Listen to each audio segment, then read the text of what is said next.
Iraq యుద్ధంతో పాటు వివిధ అంశాలపై కీలక సమాచారాన్ని బయటపెట్టి అమెరికా అంతు చూసిన వికీలీక్స్ మరో సంచలనానికి తెరలేపింది. కాంగ్రెస్ యువ నేత రాహుల్ గాంధీ అమెరికా రాయబారి తిమోతి రోమర్తో చేసిన వివాదాస్పద స్టేట్మెంట్ ను రిలీజ్ చేసింది. ముస్లిం ఉగ్రవాదుల కంటే హిందూ అతివాదుల నుంచే దేశానికి పెద్ద ముప్పు ఉన్నట్టు ఆయన రోమర్తో చేసిన వ్యాఖ్యలు ప్రచురించింది.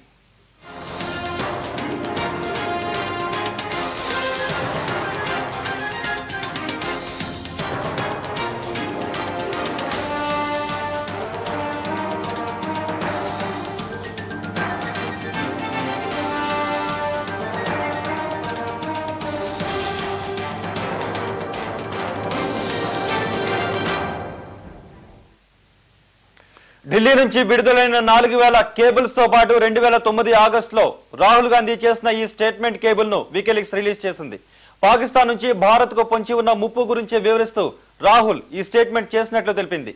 ఇస్లామిస్ట్ గ్రూప్ లష్కరే తోయిబాకు దేశంలోని ముస్లింలు కొందరు సహకరిస్తున్నారని, వారికంటే ఇండియాలోనే ఉన్న కొందరు అతివాద హిందూ గ్రూపుల నుంచే ఎక్కువ సమస్య ఏర్పడే అవకాశం ఉందని రాహుల్ వ్యాఖ్యానించినట్లు ప్రచురించింది.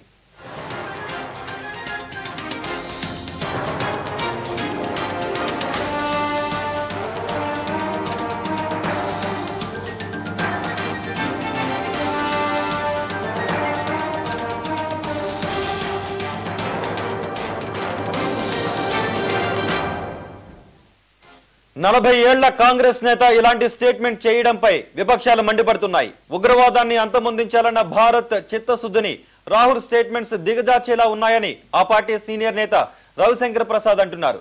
టెర్రర్ గ్రూప్స్ ఇంకా భారత్ లోనే ఉన్నాయన్న వాదనను రాహుల్ సమర్థించడం అర్ధరహితమని వ్యాఖ్యానించారు. మన దేశంపై పాక్ చేస్తున్న ప్రకటనలకు రాహుల్ ఊతమిచ్చారని మండిపడ్డారు. ప్రజలకు రాహుల్ వెంటనే క్షమాపణ చెప్పాలని ఆయన డిమాండ్ చేశారు. అటు ఆర్ఎస్ఎస్ కూడా రాహుల్ పై మండిపడింది. అతనికి ఇంకా రాజకీయ పరిపక్వత రాలేదని వ్యాఖ్యానించింది.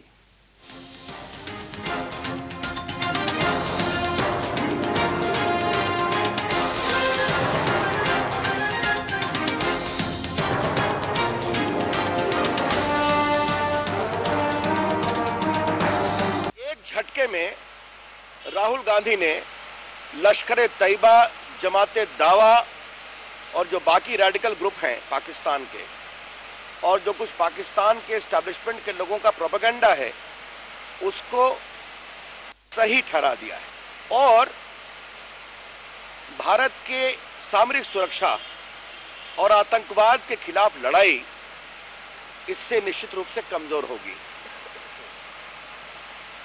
राहुल गांधी का यह वक्तव्य यह बताता है कि भारत की उनकी समझदारी कितनी कम है। अब राहुल गांधी जो कांग्रेस पार्टी के जनरल सेक्रेटरी हैं और कांग्रेस के बड़े नेता उनको भारत के प्रधानमंत्री के रूप में प्रस्तुत करने की कोशिश कर रहे हैं, वो ये कहते हैं कि एक रेडिकल हिंदू ग्रुप सबसे बड़ी चुनौती। ఇప్పటికే సమస్యలతో సతమతమవుతున్న కాంగ్రెస్ పార్టీని తాజా పరిణామాలు మరింత ఇరుకునబెట్టాయి. ఈ మొత్తం వ్యవహారంలో కుట్ర ఉందని కాంగ్రెస్ డిఫెండ్ చేసుకునే ప్రయత్నం చేస్తోంది.